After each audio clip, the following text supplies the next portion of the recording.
Hello दोस्तों, तो last episode में हमने देख लिया था कि तांग शिंग सभी गॉड्स का किंग यानी कि असुरा गॉड बन गया था। लेकिन इसके साथ ही उसने अपनी सारी पुरानी मेमोरीज खो दी थी और इसी वजह से बैटलफील्ड में आते ही उसने बिविदोंग पर जो अटैक किया उसकी वजह से बिविदोंग की बहुत हालत खराब हो चुकी थी। अब तांग शिंग के इस कारनामे को देखकर ग्रैंड मास्टर बोलते हैं कि रिजरेक्शन के बाद तांग शिंग ना सिर्फ पूरी तरह से बदला है बल्कि उसकी पावर्स भी पहले से बहुत ज़्यादा बढ़ गई है। मुझे तो लगता है कि ये सब ऑस्कर और रुंग की पावर्स की मदद से नहीं हुआ है, क्योंकि वो तो पहले ही खुद को रिवाइव करने में सक्षम था और उसके साथ ये सब ऐसा इसलिए हुआ होगा क्योंकि उसने असुरा गॉड की पावर्स को इनहेरिट कर लिया होगा। वहीं दोस्तों, अब तांग शिंग के इस रूप को देखकर कियान रेक्शुए बोलती है, ये पहले की तरह सी गॉड तो बिल्कुल भी नहीं लग रहा है। तभी सेकंड एल्डर यहाँ पर आ जाते हैं और वो कियान रेक्शुए को बताते हैं, अगर ऐसा ही चलता रहा तो मुझे इस बात का डर है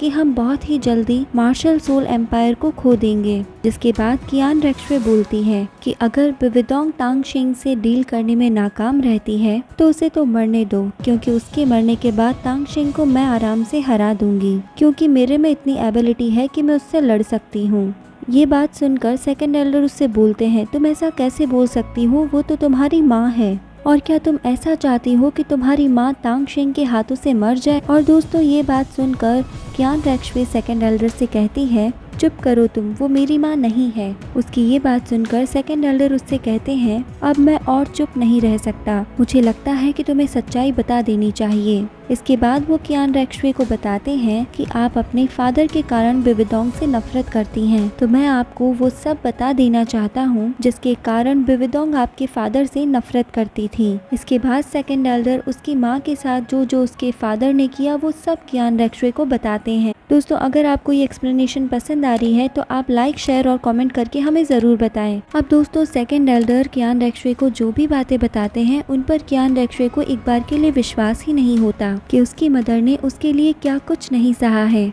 और इसकी बातें सुनकर वो बहुत ज़्यादा इमोशनल भी हो जाती है। इसके बाद सेकंड एल्डर उससे बोलते हैं, अब इतना सब जानने के बाद तो आपको उससे नफरत नहीं करनी चाहिए। उन्होंने जो कुछ भी किया वो मार्शल सोल एम्पायर और आपकी भलाई के लिए किया, इसीलिए हो सके तो तुम्हें उसके साथ मिलकर तांग शिंग को रोकना चाहिए। अब हमें फिर से बैटलफील्ड का सीन दिखाया जाता है, जहाँ पर तांग शिंग बिविदोंग से फाइट करते हुए वहाँ पर आ जाता है और उसके डोमेन में जो भी सोल्जर्स आते हैं वो एक झटके में ही वहाँ राख बन जाते हैं और इस तरह से वो एक एक करके मौत के घाट उतरते जाते हैं। ये सब देखकर बिविदोंग को ये तो बात समझ में आ जाती है कि भले ही तांग शिंग मुझसे ज़्यादा पावरफुल है, लेकिन वो खुद की प्रोटेक्शन के लिए कुछ भी नहीं कर रहा है। इसके बाद तांग शिंग बिविदोंग की तरफ बढ़ने लगता है, लेकिन तभी दोस्तों तांग शिंग को कुछ होता है और वो जीवू की तरफ देखने लगता है और यहाँ पर हम देखते हैं कि उसे कुछ ना कुछ याद आ रहा होता है और इसकी वजह से वो अचानक से ही बैटलफील्ड के बीच में रुक जाता है। वहीं दूर से सेकंड एल्डर तांग शिंग के इस डोमेन को देखकर बहुत हैरान रह जाता है,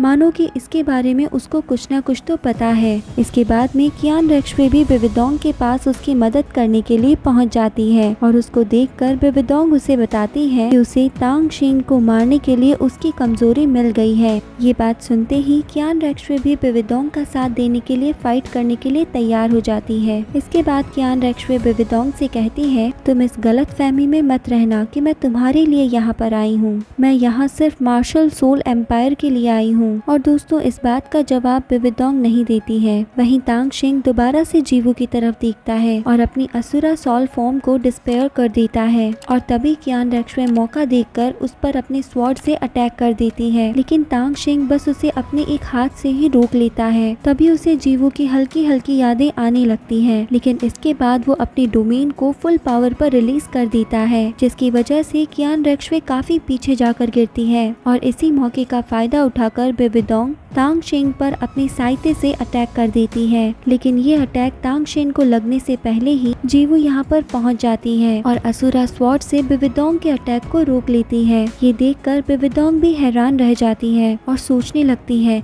कि असुरा गॉड की पावर जीवू के अंदर क्या कर रही है। वहीं अब जीवू तांग शिंग से कहती है कि चाहे मुझे तुम्हारे इंतजार में लाखों साल ही क्यों ना बीत जाए, मैं फिर भी अपनी खुशी से तुम्हारा इंतजार करूंगी। ये सुनने के बाद तांग शिंग को सब कुछ कुछ धीरे धीरे याद आने लगता है और इसके बाद तांग शेंग अपनी कॉन्शियसनेस में फिर से आने लगता है। इसके बाद तांग शेंग और जीवू का फ्यूजन भी स्टार्ट हो जाता है। अब तांग शेंग की सभी यादें वापस से रिकवर हो जाती है और ऐसा होते ही वो सबसे पहले जाकर जीवू के गले लगता है और बोलता है कि तुम तो मेरा इंतजार कर सकती हो, लेकिन मैं तुम्हारा इंतजार नहीं कर सकता। वहीं ये सब देखकर जीवू तुरंत से ही समझ जाती है कि असुरा गॉड ने अपनी स्वॉर्ड उसको इसलिए पकड़ने दी थी ताकि टाइम आने पर वो तांग शेंग के अंदर की पावर को आदि असुरा गॉड बनकर पूरा कर सके। इसके बाद हम देखते हैं कि तांग शेंग और जीवू की फ्यूजन कंप्लीट हो जाती है और इसके बाद हमें असुरा गॉड की एक फुल फॉर्म देखने को मिलती है। और दोस्तों ये सब देखकर क्यान रेक्शुए बहुत हैरान हो जाती है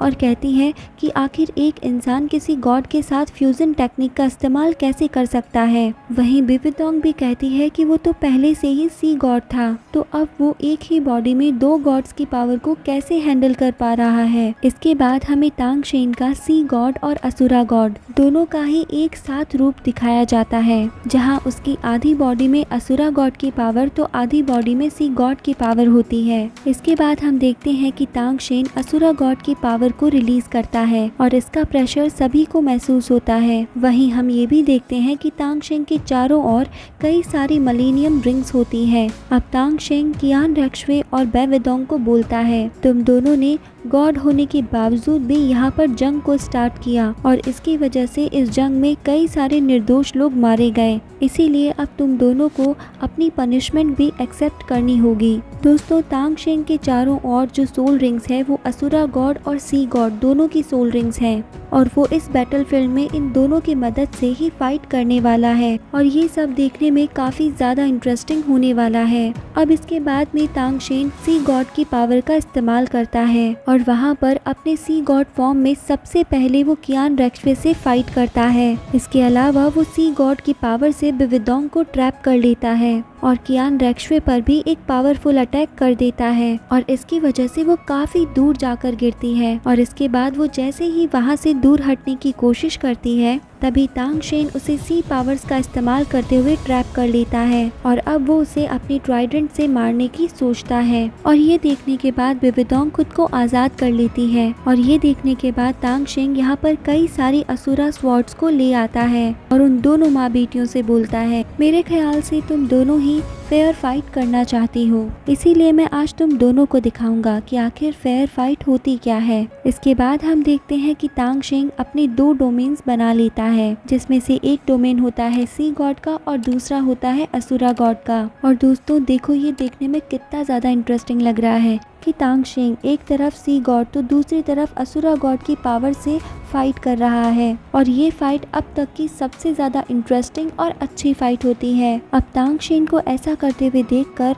कियान रेक्शुए अपनी एंजल डोमेन को एक्टिवेट करती है और ये देखते ही तांग शेंग अपनी असुरा गॉड की फॉर्म में उससे फाइट करने लगता है और उस पर भारी पड़ने लगता है और ये देखते ही कियान रेक्शुए अपने डिवाइन स्किल हेवनली पावर का इस्तेमाल करती है और ये देखते ही तांग शेंग भी अपनी असुरा स्वॉर्ड को बहुत बड़ी कर लेता है। और दोस्तों इसके बाद क्या होता है ये हम जानेंगे इसके नेक्स्ट पार्ट में। और दोस्तों आप सभी पार्ट्स को इजीली एंजॉय कर पाए इसके लिए आप चैनल को जल्दी से सब्सक्राइब कर लीजिए और बेल आइकन को भी प्रेस कर लीजिए ताकि इस चैनल के सारे अपडेट्स आप तक जल्दी पहुंच पाएं। तो मिलते हैं अब नेक्स्ट पार्ट के साथ नेक्स्ट वीडियो में, तब तक के लिए bye bye, take care and thank you.